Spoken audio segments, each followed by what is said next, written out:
Halo Budum, selamat datang kembali di recap untuk MPL Indonesia season yang ke-12, minggu yang kelima. Dan ini tepat sebelum libur besarnya ya, karena libur buat ISF ini 2 minggu. Dan nanti pas minggu ke-6 baru dimulai, itu adalah waktu dimana MPL Filipina juga akan berjalan. Jadi mungkin recapnya bakal ada 2 untuk MPL Indonesia sama MPL luar juga. Atau kayak yang Liga Latam yang akan ada grand finalisnya juga, itu akan menjadi salah satu yang bakal kita lirik gitu loh teman-teman. Balik ke pembahasan, background udah ganti lagi karena minggu yang keempat Onyx berada di puncak klasemen, tapi minggu yang kelima RRQ 2 kali menang langsung ke puncak klasemen lagi. Dan kalau teman-teman mungkin mau lihat dari hasil pertandingannya, kita bakal mulai dari hari yang Kamis dulu ya kan. Dewa United Esports dibekuk oleh Aura Fire 02, Alter Ego kalah dari Rebellion Zion 1-2. Geekfam mengalahkan Bigetron Alpha dengan skor 2-0. Alter Ego dibekuk lagi nih oleh RRQ 12 dan misi balas dendam tertuntaskan. Selanjutnya Onyx secara mengejutkan dikalahkan oleh Geekfam 02. Dan banyak banget yang enggak menduga-duga kalau Geekfam bisa mendapatkan 2 poin penuh tanpa adanya balasan sama sekali. Biasanya sih mungkin kalau kita berbicara Geek sama Onyx kan kayak minimal ada 1 lah poin diambil sama Onyx, tapi ini enggak sama sekali. Dan membuat Geek jadi dapetin full senyum untuk minggu ini karena 2020. Selanjutnya buat Bigetron Alpha masih mendapatkan kekalahan melawan Alter Ego tapi dengan skor 1-2. RRQ menang terhadap Aura Fire dengan skor 2-1. Rebellion Zion harus tunduk terhadap Dewa United Esports dengan skor 0-2. Dan begitu juga Alter Ego yang sepertinya makin turun ke bawah setelah dikalahkan oleh Onyx 0-2. Dan kalau teman-teman mau lihat untuk standing paling update-nya, klasmen paling update-nya ada di sini. Teman-teman bisa lihat semuanya dari Aura Fire sampai Dewa yang naik, Rebellion Zion dan Alter Ego yang tergeser. Sementara untuk di top 2 yang bisa gue yakinkan adalah ini top 2 yang kelihatannya paling aman ya teman-teman ya. Karena apa? Karena baik dari Geekfam, Bigetron Alpha atau EVOS sampai Aura ya kan, intinya 3-6-nya ini bener-bener gap win-nya tuh lumayan jauh. Geekfam aja yang ada di urutan ketiga itu butuh 2 menang untuk menyusul Onyx. RRQ lebih aman lagi karena mereka ada di puncak klasemen dan gapnya sama juara ketiga ini sekarang itu 3 poin. Malah kalau misalkan teman-teman mau lihat data secara spesifiknya, contohnya kayak misalkan yang chance to upper bracket kayak gini atau peluang ke upper bracket, memang RRQ ada di chance 90%. Jadi dari 6 match yang dihadirkan oleh RRQ nantinya, kalaupun mereka harus mendapatkan 4 kekalahan, mereka kemungkinan besar akan tetap finish di upper bracket. Beda halnya sama Onyx. Kalau Onyx 3 sih paling amannya. Jadi chance 90% ini teman-teman bukan berarti kayak oh RRQ 1 pertandingan lagi berarti 100% untuk upper bracket. Bukan kayak gitu teman-teman. Tapi sebenarnya yang paling aman tuh adalah 3 kemenangan. Karena apa? Karena dengan 3 kemenangan dari sisa pertandingan di RRQ, ya mereka bakal secure buat upper bracket. Geekfam punya chance gak buat upper bracket? Punya banget. Tapi mereka harus berharap juga kalau RRQ dan Onyx bakal kepleset di waktu yang sama atau di sisa match mereka. Begitu juga Bigetron Alpha, kalau misalkan mereka mau upper bracket, ya mereka harus berharap bahwa Geekfam, Onyx dan RRQ mengalami lose streak mulai dari minggu yang ke-6 sampai minggu penutupan. Selanjutnya mungkin pertanyaan juga buat teman-teman yang banyak yang bingung juga kayak Alter Ego masih bisa lolos gak sih? Ya jawabannya adalah masih bisa lolos. Bahkan chance-nya di atas 50%. Tapi memang harus diakui bahwa Alter Ego punya sisa 4 match dan sangat-sangat berbeda dibandingkan beberapa tim lainnya. Contohnya EVOS Legends. EVOS Legends punya chance lolos ke playoff tinggi banget. Karena apa? Karena mereka baru bermain 8 kali. Dan mereka masih akan punya 8 pertandingan sisa dibanding dengan tim-tim lain yang berada di urutan 6 sampai urutan yang ke-8. Nah menurut gue yang paling bahaya adalah kalau Aura Fire, Rebellion Zion, Dewa United Esports ini bener-bener mengalami yang namanya lose streak. Kenapa bisa begitu? Karena kita balik ke klasmen dulu ya teman-teman ya. Kalau kita lihat dari klasmen, ini dari urutan ketiga sampai urutan ke-9, match win-nya mepet semua teman-teman. Dan seperti yang kita tahu, untuk menentukan siapa yang akan berada di klasmen atas, itu kan berdasarkan kiri ke kanan baru head to head. Jadi maksudnya kiri ke kanan itu apa? Dari match win lose dulu, match rate persenan, habis itu game win lose dan segala macamnya. Tapi yang paling kiri itu adalah match win lose. Contohnya seperti apa? Contohnya kayak gini, Aura Fire sama Rebellion Zion nih, ya kan? Mereka kan poinnya sama nih. Aura Fire 46, Rebellion Zion 46. Secara head to head Rebellion Zion menang melawan Aura Fire. Tapi lihat dari game rate-nya. game rate-nya kebetulan Aura Fire lebih tinggi. Dan secara agregat poin juga bahkan lebih tinggi. Lebih mending lah ya, walaupun bukan poin yang plus gitu loh. Tapi walaupun head to head Rebellion Zion menang, ketika Aura Fire match win-nya lebih tinggi, game win-nya lebih tinggi, tentu Aura Fire akan lebih diunggulkan secara klasmen sampai nanti di akhir season. Nah, makanya menurut gue kenapa berbahaya untuk 3 tim yang berada di urutan ke-6 sampai dengan ke-8, karena mereka bertiga bisa aja diseret turun ke bawah dengan alasan kalau alter ego-nya win streak dan Aura Fire Rebellion Zion Dewa United Esports-nya mengalami lose streak. Nggak cuma itu, EVOS Legends sampai dengan Geek Farm dan Big Hero Alpha, kalau mereka kepleset dan yang bawahnya win streak, mereka juga bakal keseret ke bawah. Seolah kayak menandakan di season 12 ini kayak nggak ada yang aman sama sekali teman-teman. Dan memang semakin kita melihat liga yang berjalan, ini semakin gak bisa ditebak, makin lebih sulit juga untuk ditentukan ya kan. Chance to playoff-nya juga bener-bener masih terbuka dengan sangat-sangat amat lebar. Kita tunggu nanti di minggu yang ke-7 sampai minggu yang ke-8, itu baru minggu-minggu penentuan. Di recap kali ini gue bakal menspesifikasikan dulu untuk beberapa hal yang bakal gue bahas. Yang pertama, hanya akan ada 8 klip karena yang bermain kan 8 tim ya kan, yang EVOS libur. Yang kedua, gue bakal lebih berfokus sama beberapa mistake yang mungkin bisa kita pelajarin dan bisa kita remind, kita ingat-ingat, biar kita nggak ngulangin ini di rank games. Karena kalau misalkan di level MPL aja efeknya sebesar ini, apalagi di rank games, mungkin yang glory ke atas lebih berasa lah. Dan kita bakal langsung masuk ke dalam recapnya. Let's go. Oke, kita bakal mulai dari Rebellion Zion dulu teman-teman. Di Rebellion Zion ini, gue pengen berfokus sama Auditizi dan banyaknya source skill dari alter ego yang udah di pop out gitu loh.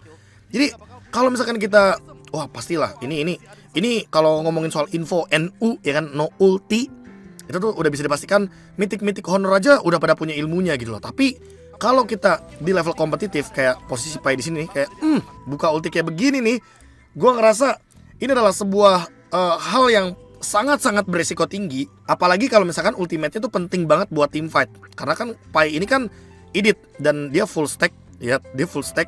Kalau full stack kayak gini buat team fight itu enak banget. Tapi Rebellion Zion ketika ada ultimate yang kebuka, mereka mundur. Mereka tuh kayak main tarik ulur, kiting banget. Dan baru mereka team fight pas Pai-nya selesai menggunakan ultimate-nya. Dan lihat pas team fight, Auditizi bener-bener megangin hampir 3-4 pemain dari alter ego, termasuk Udil yang tumbang tuh gara-gara Minion Fury. Ini sebuah decision yang dimana Rebellion Zion tuh tahu kalau misalkan hero-hero mereka ini hero-hero yang cuma one moment team fight. Kayak kita tahu Minotaur lah, Minotaur sama Yves ini kan sekali keluar ulti ya udah dia nggak bakal bisa ngeluarin ultinya lagi. Dan kebetulan di sini Swilo udah ngeluarin ultinya duluan. Jadi ya sebenarnya kalau kita lihat dari Auditizi dan Swilo yang ultimate-nya satu-satu yang nggak barengan ya, ini udah jadi poin plus banget. Karena apa? Karena biar alter ego esports itu fokusnya ke backline-nya aja, bukan fokus ke lord-nya. Dan Nino di sini nggak bisa ngezoning lama kan, karena dia damage dealer gitu loh. Dan ultimate-nya durasinya cuma 10 detik. Jadi gue ngerasa emang ya Irrital ini ada di nerf-nya, tapi emang kebetulan secara durasi untuk cooldown-nya jadi dipercepat. Dan jadi kerugian buat teman-teman alter ego esports karena mereka ngeluarin ultimate-nya juga sangat-sangat kurang bijak di momennya tuh. Momennya benar-benar kayak wah, Rebellion Zion malah bisa manfaatin gitu loh untuk ultimate yang kebuang. Kayak Udil buka Feather Airstrike, tadi Primal Red-nya si Edit.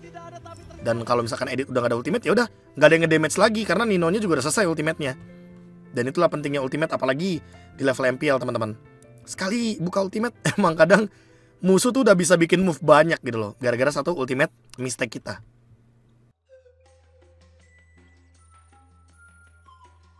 Next ada alter ego. Nah kalau alter ego gue ambilnya dari highlight teman-teman, karena emang kebetulan ini tuh nggak sempet kerekam di live cam yang bener-bener lebar, jadi makanya gue bakal ngelihat dari sudut pandang highlight gitu loh. Yang paling kelihatan itu adalah ketika emang momen 2 lawan 2 sih. Dan kebetulan di sini momen 2 lawan 2-nya yang membedakan adalah yang satu bisa buka map. Nah ini dia nih, momen dimana alter ego mungkin banyak yang bilang kayak wah kenapa dia maksain untuk ngelakuin engage atau ngelakuin push terhadap tower mid, padahal masih ada clay, masih ada high ground defender gitu loh. Sebenarnya kalau ditanya alter ego bisa atau nggak ngelakuin push kayak gini, sebenarnya bisa, tapi beresiko tinggi. Karena apa? Karena kebetulan Naomi kan bisa bukain map. Sementara Udil atau Nino nggak ada yang bisa bukain map. Beda cerita kalau seandainya yang masih hidup itu Naomi sama Versik. Dua-duanya clear lama, nggak bisa ngedamage dan cuma ngandelin damage dari tower. Beda kondisinya kayak Clay, yang dimana Clay bisa ngedamage dan di sini on point juga Way of Dragon dari Naomi. Targetnya juga Nino. Dan kebetulan terlalu overextend team fightnya. Udil sama Nino tumbang pas banget. 3 pemain dari RRQ-nya bangkit dan ditambah pemain Alter Ego-nya juga cuma sisa bertiga. Keadaan berbalik dan menurut gua di sini ada beberapa hal yang bisa dilakukan sama Alter Ego selain mereka maksain untuk ngelakuin sebuah push yang begitu memaksa kalau dari sudut pandang gua. Oke lah, Naomi sekarat, oke lah Clay juga sekarat, tapi bukan berarti mereka nggak bisa recall. Dan gua ngerasa di sini posisinya kalau misalkan Alter Ego lebih nungguin momentum untuk team fight berlima dan ngajak team fightnya itu di luar area dari high ground atau team fightnya di area kayak River dan Clay-nya yang ketangkap duluan, apalagi Clay-nya kan udah gak ada flicker nih, dan Pai, Sally Boy, Rasi ini kan pada mau hidup, itu mungkin akan ada cerita yang berbeda. Alter Ego bener-bener di sini kayak apa ya, kayak menyanyiakan momen mereka yang bener-bener mahal harganya. Dan balik lagi, decision ada di mereka, adrenaline rush nggak bisa dikontrol.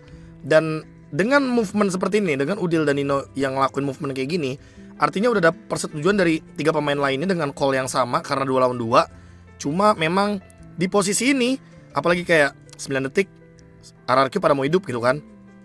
9 detik RRQ pada mau hidup, terus juga Skylar-nya mau balik lagi ke game. Mereka juga masih bisa jalanin landing atau nge-trapping atau mungkin ngelakuin pick off ketika emang teman-teman dari Alter Ego bisa setup duluan. Karena kan Skylar matinya 15 detik nih, paling lama. Mereka mungkin bisa cari teamfight di area river dengan manfaatin Little Wanderer. Dan itu bisa mereka lakukan dengan tujuan biar RRQ-nya teamfightnya 4 lawan 5. Tapi ya balik lagi, menit 20 berpikir jernih itu adalah sebuah hal yang sulit teman-teman. Karena emang apa, kebetulan kalau misalkan kita di panggung pasti gak bakal bisa lah kita ngeliat hal-hal kayak gini. Tapi gue kenapa bisa ngomong kayak begini, karena ya balik lagi, gue cuma memberikan possibility atau kemungkinan apa aja yang bisa dilakukan sama Alter Ego. Anggapannya kayak evaluasi, kayak gitu teman-teman. Dan ketika kalian mungkin nanti ya di in-game lagi dalam keadaan menit 20 dan kalian 2 lawan 2, tapi kalian tahu kalau misalkan kalian gak bisa ngelakuin push atau end game, better kalian ngelakuin setup aja, pick off musuh kalian.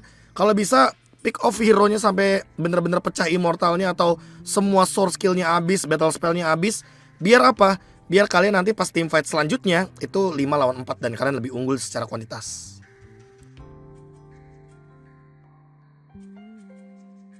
Selanjutnya adalah satu fatal mistake dari Bigetron Alpha, dan menurut gue ini bisa mematahkan banyak banget setup yang udah mereka build, XP laner yang udah berkorban secara level.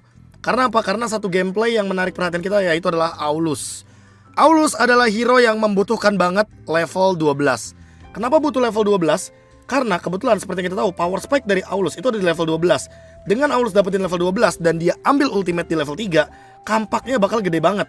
Kampaknya bakal upgrade, axe-nya ini bakal gede banget, bakal jadi area of effect, dan range-nya juga luar biasa besar. Critical chance-nya juga tinggi banget, apalagi dipadukan dengan item. Dan ini level 12-nya bisa di menit yang ke-7 sebenarnya. Karena apa? Karena yang pertama, Bigetron Alpha memberikan semua farmingannya untuk Super Ken. Lihat levelnya Sorizo sama lihat levelnya Pai. Wah, Pai level 9 nih teman-teman. Dan di compare sama Sorizo yang beda satu level, tentu Sorizo di sini sudah bisa dipastikan akan bonyok. Apalagi Pai ini kan D-Rod, dan D-Rodnya ini kan kebetulan bisa jadi salah satu armor breakernya Uranus. Nah, udah mas semua farmingan dikasih ke Super Ken. Tujuannya Super Ken biar dapetin level 12 cepat. Tapi setelah turtle yang ketiga kebetulan, Alter Ego kan dapetin turtle ini nih, ya kan. Walaupun Sally Boy-nya dalam keadaan level under, tapi dia dapetin retribution yang on point. Nah, Super Ken ini nyari team fight. Padahal di sini dia bener-bener dikit lagi level 12. Memang kalau dapetin satu kill, kemungkinan besar bakal dapetin level 12 gitu loh. Tapi masalah utamanya, lihat, Sally Boy kan tebel dan gak dapetin point kill. Tapi Super Ken lebih sayang ultimate-nya Henki, lebih sayang ultimate-nya Angela, ya kan, dibanding level 12-nya yang dimana ketika dia mati dan levelnya 11, Alter Ego dapat momen di sini. Alter Ego bener-bener dapetin timing dia buat farming, pattern dia buat ngejar level, landing yang dijalankan kanan dan kiri, lihat semuanya bener-bener jalan landingnya. Dan patahan ini bener-bener bikin Bigetron Alpha yang tadinya bisa unggul jauh banget, tapi gara-gara Super Ken-nya maksain dapetin level 12 dari kill, bukan dari monster jungle, setup dulu dan baru mereka bakal nabrak lagi ya kan di level 12-nya Aulus. Karena level 12 Aulus bakal power banget. Nino bisa gapnya 2 level segala macem. Tapi gara-gara Nino dapetin point kill tadi, Nino yang awalnya bener-bener kayak terancam, ya kan? Nih, dia dapat 240 gold karena Super Ken kan 2 kill nih. Jadi 240 gold. Dan bahkan dia dapetin key juga nih. Walaupun dia dapetin assist ya, tapi ya assistnya hitungannya shutdown gitu loh. Dan ini yang mungkin membuat momentum tuh jadi patah banget, jadi buyar banget. Yang padahal Bigetron Alpha bisa pegang game ketiga kali ini. Tapi ya, apalah daya, lagi dan lagi mistake kecil, efeknya gede. Dan kalau kalian main Aulus, jangan pernah teamfight sebelum level 12. Itu adalah keharusan ya teman-teman ya. Itu bukan kayak opsional, bukan. Tapi tuh jatuhnya kayak hal yang benar-benar harus dijalankan. Karena Aulus itu power spike-nya di level 12. Buat kalian yang bingung power spike itu apaan, power spike itu adalah momen pucuknya ketika sebuah hero menggapai level tertentu, item tertentu, atau syarat-syarat tertentu agar kekuatannya bisa lebih maksimal. Contohnya kayak gimana? Contohnya kayak Link. Link kalau misalkan udah punya Windtalker sama Berserker Fury, itu udah power spike. Kenapa? Karena critical chance-nya tinggi banget. Sama halnya kayak Aulus. Aulus power spike-nya di level 12. Karena apa? Karena di level 12 palunya bakal gede banget. Apalagi kalau misalkan level 12-nya di bawah menit yang ke-8. Bayangin, tadi menit 657 aja udah level 11, hampir level 12. Dan memaksakan level 12, memaksakan mendapatkan power spike, bisa jadi memaksakan game. Memaksakan game jadi nggak bijak. Dan hasilnya di sini Alter Ego bisa balikin keadaannya. Walaupun Bigetron Alpha bener-bener ini game keras dan Aulusnya gendong banget, tapi ya apalah daya karena satu patahan Ninonya juga jadi nggak kalah-kalah banget lah untuk segi nge-carry gitu loh.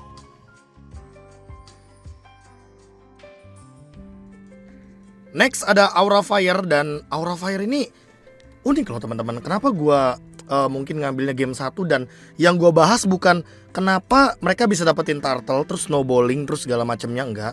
Keunggulan-keunggulan early game dari Aura Fire juga gua sangat mewajarkan lah. Ya sekarang anggapannya lu dapetin 2 turtle itu udah bisa unggul jauh banget karena emang XP-nya tuh bener-bener tinggi banget.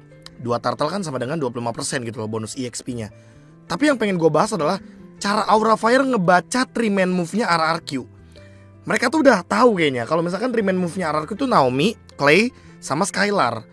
Dan kebetulan di game yang pertama ini mereka tuh cara ngebacanya itu dari si mid laner-nya ini siapa yang nge-clear. Yang pertama di menit 5.30-an Clay itu sempat untuk nge-clear minion di mid. Ada Versik yang nge-cover. Artinya berarti kan di top lane ini kemungkinan besar bareng sama Naomi nih. Nah, Samo itu udah ketemu sama Naomi di top lane. Jadi udah ada informasi bahwa oh, di top lane ada 2 orang. Nah, next wave ya kan muncul di detik 41. Berarti minion mid selanjutnya ini kemungkinan besar kalau Clay yang nge-clear berarti yang di top lane tetap berdua, ya kan? Tapi di sini ketika ternyata yang show di mid adalah Versik. Nah, di sini yang show Versik dan Samo ngeliat Skylar jatuhnya, berarti kan udah ada beberapa gerakan-gerakan nih dari teman-teman RRQ. Dan dengan ada si Sin sama si Van di mid ini, dia harusnya udah dapetin informasi kalau Clay tuh nggak ada di mid. Dan berarti artinya Clay udah rotasi. Makanya lihat, dibales dengan 4-man move dari Aura Fire. Dan pas banget buffnya Versik muncul, Versik memilih ke buff. Jadi top lane-nya udah pasti tertekan lah. Lihat Skylar mundur, Clay mundur, Naomi mencoba cover. Tapi ya balik lagi 4 lawan 3 men. Lu secara angka kalah itu bener-bener bakal jadi fatal banget. Dan ditutup lagi jalannya. 2 pemain langsung disate sama Kabuki. Udah, Naomi survive. Tapi emang di sini posisinya Aura Fire ngebaca banget 3-man move-nya RRQ. Dan gua ngerasa ini Aura Fire ngeri juga loh pak buat ngebaca gerakan musuh kayak gini ya. Walaupun emang secara logika ya, kalau misalkan emang yang di mid-nya itu yang nge-clear-nya jungler, karena kemungkinan besar berarti mid laner-nya lagi nge-camp gitu loh, lagi ada di posisi yang siap untuk melakukan team fight. Tapi Aura Fire ngeresponnya itu pakai formasi 4 orang gerak. Dan bahkan mereka hampir ngelakuin gerakan ini di 30 detik turtle gitu loh. Jadi mereka sebenarnya pengen dapetin top lane, walaupun gak dapetin turtle, mereka tetap dapetin point killnya. Dan emang tujuan mereka adalah menekan Skylar agar farmingnya tidak bisa menyusul Kabuki. Apalagi di sini kan gara-gara 2 turtle, Kabukinya unggul 1 level dibanding Skylar.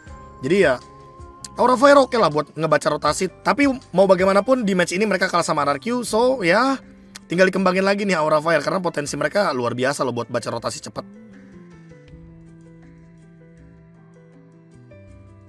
Selanjutnya adalah RRQ nih yang baru gue bakal sedikit highlight, yaitu adalah Naomi dengan movementnya.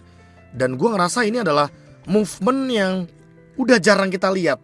Kenapa gue bilang jarang kita lihat? Karena roamer sekarang itu banyak banget yang mungkin carinya setup, carinya momen, mungkin start buat pick off, bikin move duluan.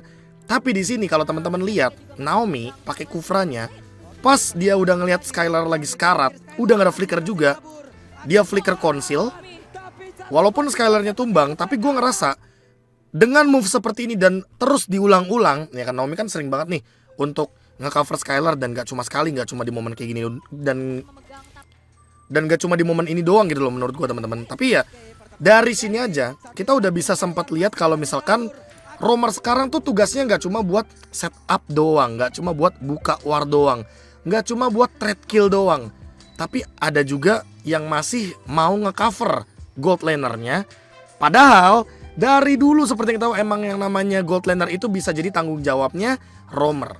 Kenapa gue bisa bilang gitu? Coba deh, mungkin teman-teman kalau misalkan ada waktu buat mempertanyakan atau mungkin nonton vlog-vlognya tim-tim MPL, kalau misalkan secara angka aja, secara angka death atau poin matinya gold laner itu di bawah 5, kemungkinan besar masih salah teman-temannya.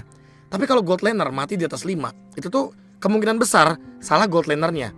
Skylar jarang mati, kita udah tahu banget lah dia gold laner yang kuat banget. Di MPL bahkan dia termasuk ke dalam first team untuk half season gold laner. Ya nggak perlu dilakukan lagi. Ya nggak perlu diragukan lagi lah kalau soal Skylar lah. Tapi memang yang perlu diperhatikan adalah Skylar juga jarang tumbang karena gameplay teman-teman timnya ngedukung banget. Naomi sampai keluar conceal, keluar flicker. Versik sampai keluar stun, ya kan? Ini kalau misalkan sepersekian detik Versik lebih cepat, bisa jadi Skylar nggak tumbang dan masuk moment of the week. Ya, tapi Aran juga ready dengan skill 2-nya, jadi ya sangat sulit lah untuk menghindari Aran pas lagi momen kayak gini nih. Jadi dengan pasif kayak gini ya udah, kalau misalkan sekalipun Versik dari sini wall charge, dia mungkin bisa jab juga, tapi ya keangkat sedikit gitu loh. Dan kemungkinan besar Skylar udah ada skill 2-nya untuk menahan serangan dari Aran. Ya balik lagi sih, roamer itu emang yang paling banyak job desk-nya kedua setelah XP laner di patch sekarang. Karena apa? Karena ya roamer di early game bukain map, cover gold lane, harus rotasi ke XP juga buat setup turtle. Ya yang namanya XP lane sama roamer, kalau misalkan nemuin carry-nya mati banyak apalagi di atas 5, marahin aja teman-teman. Karena emang kalau di rank games, kalau emang gold laner mati lebih dari 5 berarti salah gold lanernya, berarti dia gak bisa jaga posisi. Gitu aja.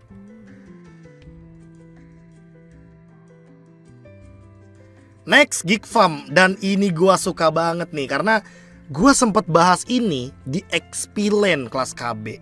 Dan buat teman-teman yang mungkin pengen nonton video di kelas KB, silahkan. Di patch baru juga gua mention, gua bahas juga kalau misalkan gameplay XP Laner yang sekarang ini bisa berkaca semuanya kepada Geek Farm, teman-teman. Gini loh, start dari ngejungle. Nah ini karena apa? Karena rotasi ini bakal berjalan dengan maksimal ketika 3 role ini yang gue sebut nih ya, jungler, roamer, XP lane, ini ngerti job desk-nya masing-masing. Kita start dari Nile yang start juga dari purple buff.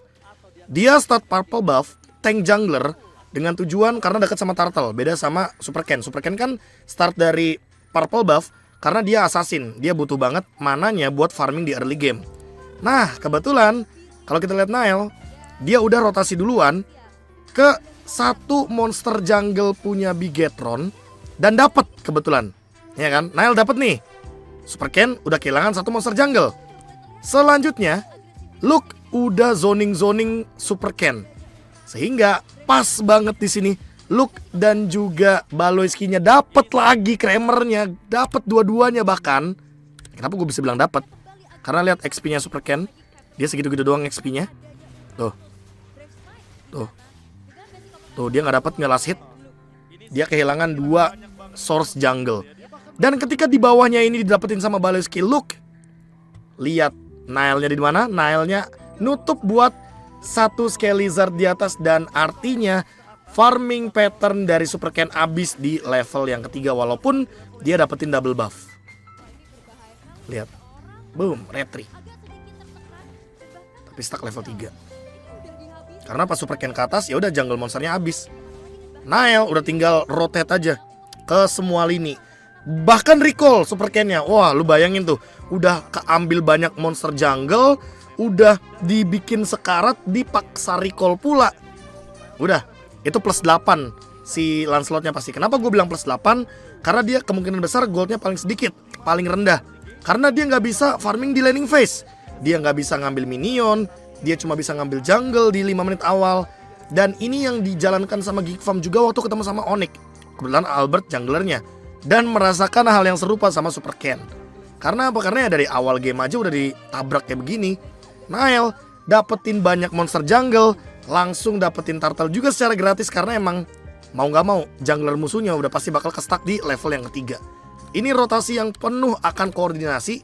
Dan gue ngerasa perlu kekompakan yang bener-bener ini sih, bener-bener harus real gitu dari semua. Dan lebih tepatnya 3 sih. 3 role yang pentingnya ya. XP, jungler, sama roamer.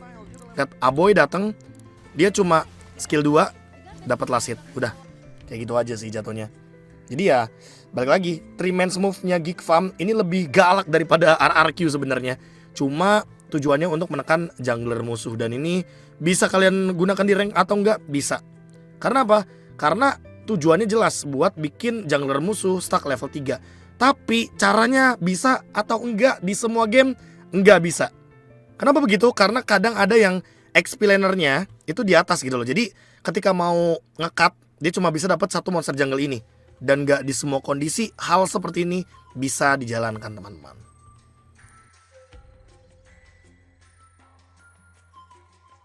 Next ada Dewa teman-teman. Jadi Dewa ini yang gua suka adalah decision mereka yang cepet banget pas kalau dapetin momen. Dan ini yang sebenarnya mungkin sempet hilang kali dari week yang pertama dan baru muncul lagi di week yang kelima gitu loh.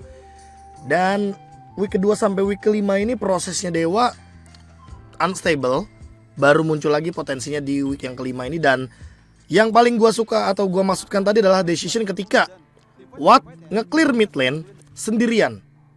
Sendirian dong. Kenapa sendirian? Karena yang lain pada di rumput dan gak ada yang terdeteksi sama sekali dengan formasi yang bagus banget. Case, Sako, Watt nempel bertiga. Tujuannya jelas karena lawannya Franco. 1 ada yang kegigit, covernya cepet. Watt punya stun, Sako juga punya stun, Case punya cancellation pakai combo skill 1 skill 2. Fredrin buka map yang river karena tujuannya jelas. Biar kalau misalkan dia yang ketangkep, ya backupnya 3 dan 1 lapu-lapu bisa datang gitu loh. Lapu-lapu juga sendirian. Kenapa dia sendirian di bawah? Karena yang pegang lane jauh. Wajar lah, XP laner emang resiko buat megang lane jauhnya paling tinggi gitu loh. Dan kebetulan Watt sesaat setelah dia nge-clear minion, lihat di bawah, Heist Armor-nya kelihatan.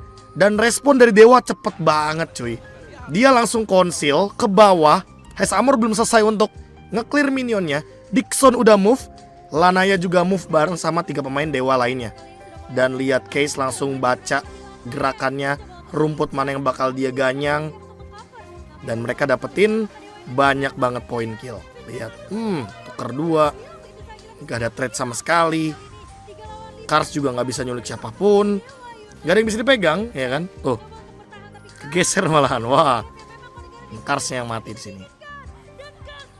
3 ditukar kosong. Udah unggul banget lah jatuhnya. Dan ini yang mungkin bisa dibawakan di rank games, apalagi dalam keadaan kalian mau nge-lord ya kan. Ini kan 10 detik sebelum lord kan. Jangan langsung buru-buru setup di lord teman-teman. Manfaatin lane jauhnya, cari orang dulu gitu loh. Tujuan cari orang dulu udah jelas banget lah. Biar apa? Biar kalau seandainya teamfight di lord nanti, musuh juga gak bakal berani untuk maju. Sekalinya mereka maju, kalian bisa teamfight paksa karena kalian menang secara angka hero gitu loh. Lihat, Heist Armor keluar ulti, langsung diganyang, duar sampai keluar flicker, Auditisi juga keluar flicker, Lanaya sampai pakai retri ya kan. Karena apa? Karena kalau seandainya bawahnya rata dan tiba-tiba Rebellion Zion mau ngelord, midnya udah didorong. Karena tadi Watt nge-clear duluan midnya. Dan ini membuat Dewa untung banyak banget. Mereka dapetin 3 poin kill tanpa ada trade kill. Vincent ini sampai join gitu loh, karena butuh nge-cover. Di menit-menit kayak gini kalau misalkan kalah kill, kalah war, itu udah rugi banget soalnya. Dan lihat minion midnya masih ketahan. Jadi kalau seandainya tadi Vincent masih ngelord, lihat mereka udah bisa langsung straight push dan end game. Begitulah kira-kira gambarannya kalau misalkan momen menit 12. Kalau kalian unggul, lakuin yang kayak Dewa lakukan.